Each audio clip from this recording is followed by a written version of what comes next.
अपने पुण्य कर्मों के फलस्वरूप सुख और अपने पाप कर्मों के फलस्वरूप दुख प्राणी को इसी जन्म में या अपने अगले जन्म में भोगना ही पड़ता है। वो टल नहीं सकता।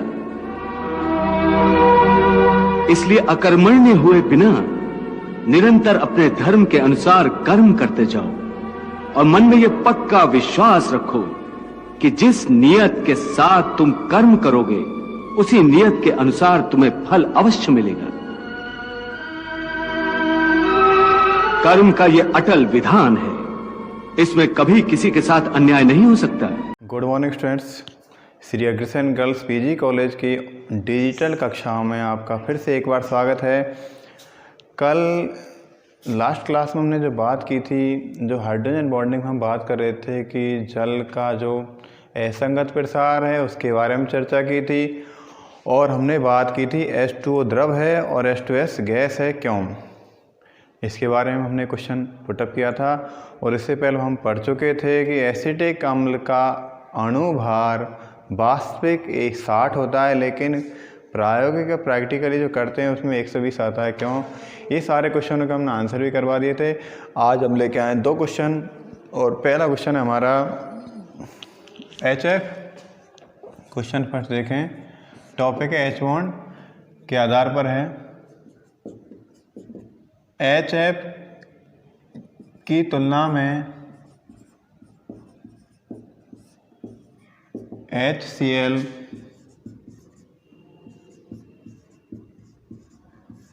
प्रबल अम्ल होता है, क्यों?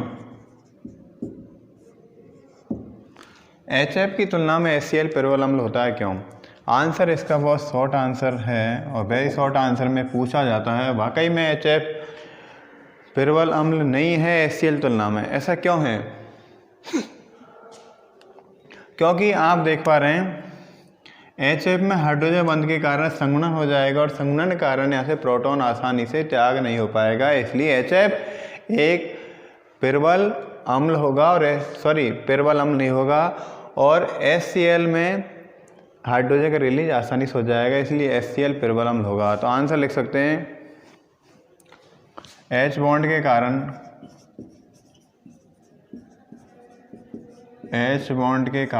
HF में H बॉन्ड के कारण HF में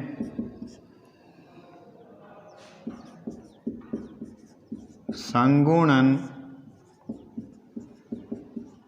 हो जाता है। कौन सा H बॉन्ड है यहाँ पर? अंतरणुक।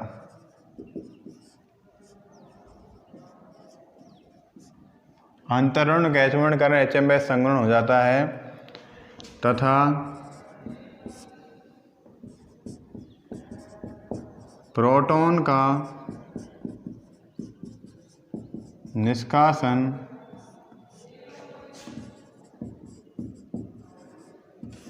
आसानी से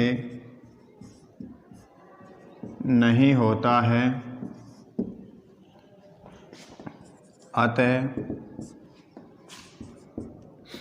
HF की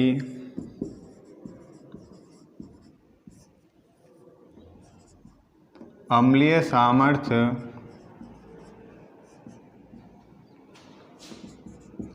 HCl से कम होती है, क्योंकि HCl में प्रोटॉन का निष्कासन आसानी से हो जाएगा क्योंकि वहाँ पर संघूर्णन नहीं है। तो HF में अंतरणुक H बॉन्ड होगा और अंतरणुक H बॉन्ड के कारण यहाँ से प्रोटॉन का रिलीज आसानी से हो जाएगा, प्रोटॉन रिलीज आसानी से नहीं होगा, अतः HF एक प्रबल अम्ल नहीं होगा। किसकी तुलना में? HCl की तुलना में। क्लियर हुई बात? अगले क्वेश्चन तरफ बात करें हम और अगला क्वेश्चन कौन सा होगा? बर्फ और जल के बारे में बात करें। ध्यान देना, बर्फ जल की सतह पर तैरती है, देखा है आपने? क्यों तैरती है? क्योंकि बर्फ का घनत्व जल से कम होता है, क्यों? या बर्फ का घनत्व पानी से कम होता है, क्यों? ये क्वेश्चन हमारा बना लेते हैं। तो अगला क्वेश्चन है बर्फ का घनत्व density of ice less than water, बर्फ का घनत्व जल से कम होता है क्यों? इंपॉर्टेंट क्वेश्चन चल रहे हैं सारे। या इस क्वेश्चन को यूँ भी लिखा जा सकता है, यूँ भी पूछा जा सकता है कि बर्फ़ पानी पर तैरती है क्यों? क्योंकि तैरेगा कौन? जिसका घनत्व कम होगा वो तैरेगा। तो बर्फ़ का घनत्व जल से कम होता है क्यों? आंसर है H बॉन्ड के कारण। वही गलती, अंतरणुक H बॉन्ड है, गलती हो जाती है। अंतरणुक H बॉन्ड के कारण बर्फ की संरचना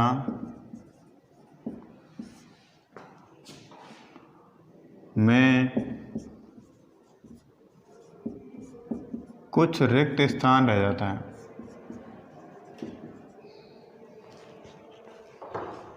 बर्फ की संरचना में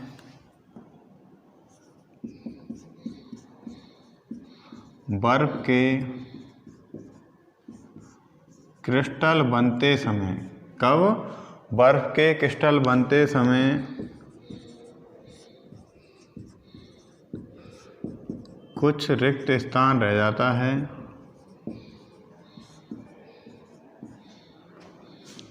जाता है। एवं ओपन केज, खुला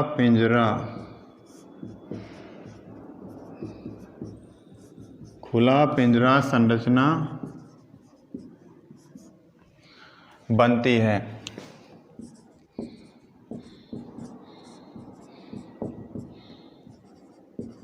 अतः बर्फ का घनत्व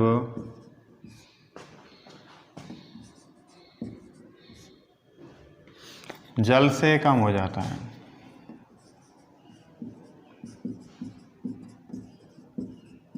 जल से कम हो जाता है। जैसे देखें भाई, इसको देखो, जल में क्या होता है? जल में, ये तो जल की स्ट्रक्चर बनाता हूँ मैं। जल में अंतरणुक H बॉन्ड है ये,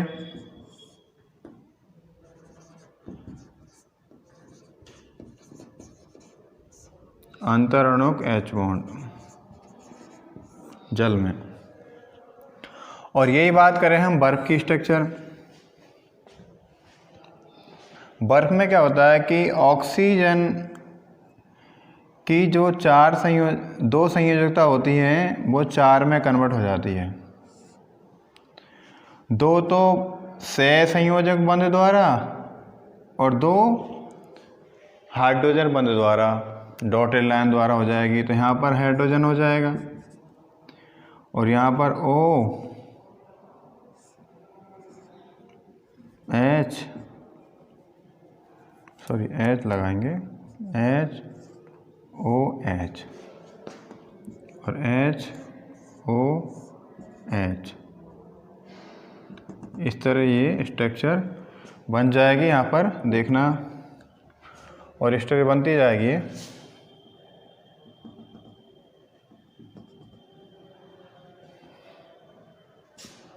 ये हो गया और यहाँ पर H,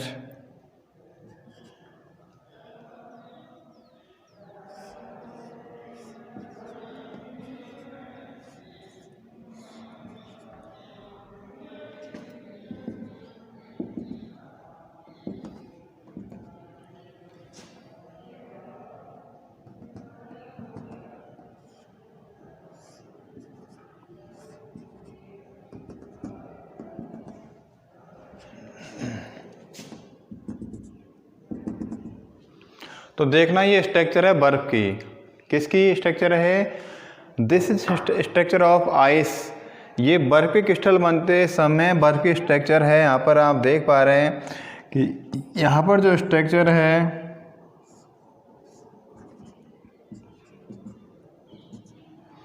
और यहाँ पर जो ये गैप है, ये गैप है, बीच में यहाँ गैप रह जाते हैं बर्फ की स्ट्रक्चर के दौरान।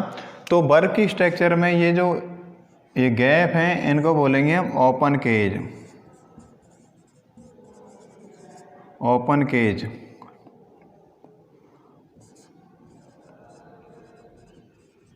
वैकेंसी, खुले पिंजरे वाली रिक्तियाँ हैं। यहाँ पर रिक्तियाँ हैं, यहाँ पर रिक्त स्थान रह गए हैं और ये खाली जगह रहने के कारण यहाँ पैकिंग क्लोज नहीं हो पाती, और यहाँ पर क्लोज पैकिंग नहीं होने के कारण यहाँ पर इसका बर्फ़ का घनत्व या डेंसिटी कम हो जाता है, और डेंसिटी कम होने के कारण ये जल की सतह पर तैरती है। ये बात क्लियर हुई। तो यहाँ पर हम लिख देते हैं स्ट्रक्चर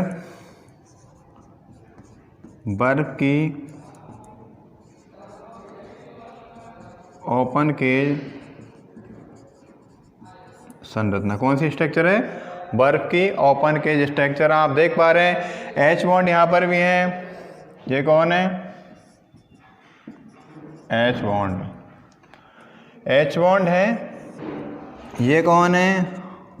ओपन केज स्ट्रक्चर हैं, ओपन केज वैकेंसी हैं। तो आप देख लो ऑक्सीजन की जो बैलेंसी होती है 2, लेकिन यहाँ बैलेंसी बढ़कर हो जाती है 4, जिनमें 2 बैलेंसी से संयोजक बंध द्वारा हैं और एक तो एस से, ये देखो, और 2 बैलेंसी यहाँ पर डॉटेड बॉन्ड द्वारा संतुष्ट होंगी। और ये डॉटेड बॉन्ड वाली स्ट्रक्चर क्या है? ये एच बॉन्ड है। तो इस तरह से आप देखो पूरा ये गैप एरिया है, ये एरिया क्या है? ये एक रिक्त स्थान है, एक वैकेंसी है। बर्फ की स्ट्रक्चर में वैकेंसी आ जाएगी और इसके कारण इसका जो डेंसिटी है इसका घनत्व घट जाएगा, और इन्हीं वैकेंसियों को बोलते हैं ओपन केज या खुला पिंजरा संरचना, राइट। तो इस तरह से बर्फ का घनत्व जल से कम हो जाता है। अब जल में देखो आप, जल में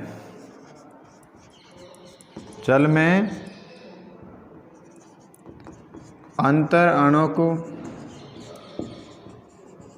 एच बॉन्ड। अब आप देख पा रहे हैं यहाँ पर क्या कोई ऐसी स्ट्रक्चर नहीं है, क्लोज पैकिंग हो जाएगी इजीली, और यहाँ पर क्लोज पैकिंग इजीली होने के कारण यहाँ पर कोई भी गैप नहीं रहेगा, और गैप नहीं रहेगा यहाँ पर संगुणन बहुत अच्छा हो जाएगा। संगुणन होने के कारण यहाँ पर स्ट्रक्चर में कोई गैप नहीं होने के कारण, कोई रिक्त स्थान नहीं होने के कारण इसका जो डेंसिटी है, जल का घनत्व ज़्यादा हो जाएगा और बर्फ़ का घनत्व घट जाएगा। तो इस तरह से बर्फ़ का घनत्व क्या होता है? कम हो जाएगा और जल का घनत्व ज़्यादा होता है। इस कारण से बर्फ़ जल पर तैरती रहती है। तो ये तो बात हो गई हमारी आज के क्वेश्चनों की। HF और H2O की HCl की हमने प्रबलता के बारे में बात करी, और हमने बात करी थी बर्फ़ का घनत्व जल से कम होता है क्यों। दोनों इंपॉर्टेंट क्वेश्चन है। तो अंतरणुक एच बॉन्ड को यहाँ पर ही विराम देते हैं। अब हम बात करेंगे अंत्य अणुक एच बॉन्ड। किसके बारे में बात करेंगे? अंत्य अणुक एच बॉन्ड। तो अब अंत्य अणुक एच बॉन्ड होता क्या है, इसको देख लेते हैं। अंत्य अणुक एच बॉन्ड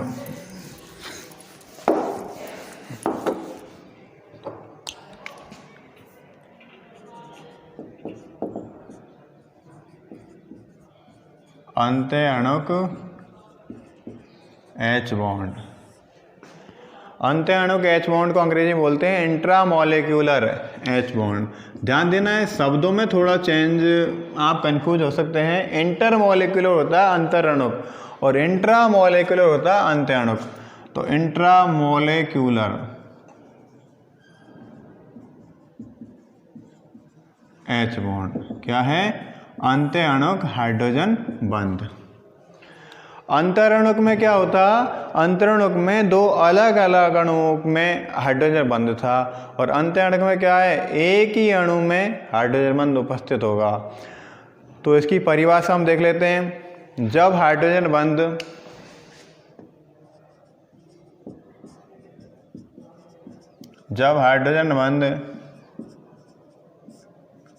एक ही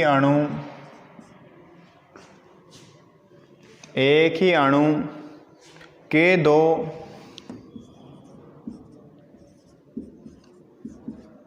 विद्युत ऋणी परमाणु एक ही अणु के दो विद्युतऋणी परमाणुओं के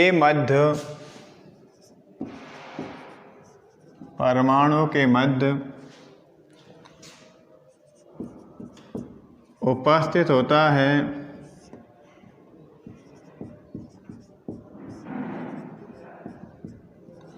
तो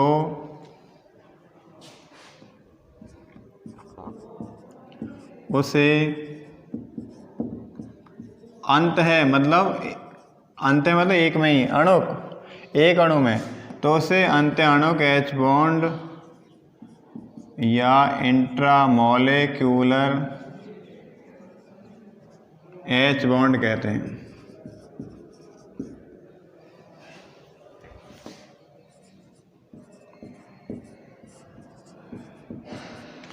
और एक बात,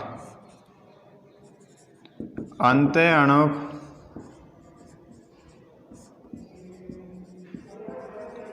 H बॉन्ड में चक्रीय संरचना बनती है। क्या होता है? चक्रीय संरचना बनती है, मतलब साइक्लिक स्ट्रक्चर बनेगी। एग्जाम्पल देख लेते हैं। सैलिसिलिक अम्ल। सैलिसिलिक अम्ल का फॉर्मूला है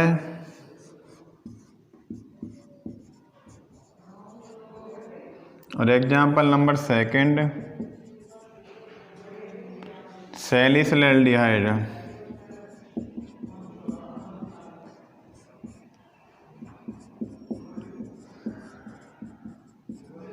फॉर्मूला क्या है इसका?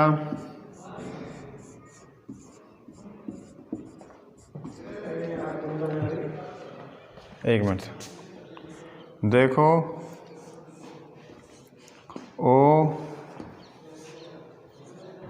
और H, इसका देख लेते हैं हम।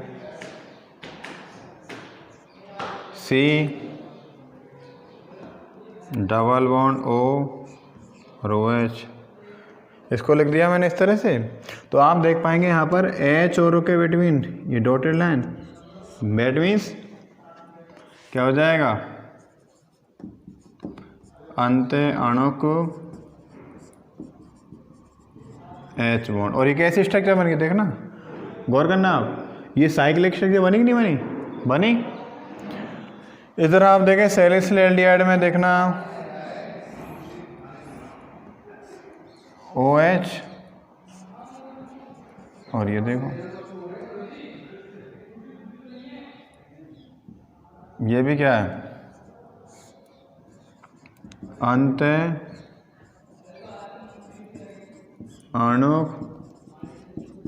H bond. और देखना ये कैसी स्ट्रक्चर बनी है? चक्रीय स्ट्रक्चर बनी, साइक्लिक स्ट्रक्चर बनी कि नहीं बनी? चक्कर बना नहीं बना? रिंग बना कि नहीं बना? रिंग बना है भाई। तो यहाँ पर आप देखें ये अंत्याणुक हुआ क्योंकि एक ही अणु में उपस्थित है हाइड्रोजन बॉन्ड। यहाँ भी एक अणु उपस्थित है, तो यहाँ पर एक अणु उपस्थित होने के कारण साइक्लिक स्ट्रक्चर बन रही है, चक्रीय स्ट्रक्चर बन रही है। और अंत्याणुक H बॉन्ड के कारण भी विभिन्न केमिकल प्रॉपर्टीज इफेक्ट होंगी, प्रभावित होंगी, और इसकी हम चर्चा करेंगे, स्टडी करेंगे, वो नेक्स्ट क्लास में करेंगे। आज के लिए इतना ही काफ़ी। आप घर पर रहिए, हंसते रहिए, खुश रहिए, स्वस्थ रहिए। ओके, ठीक है।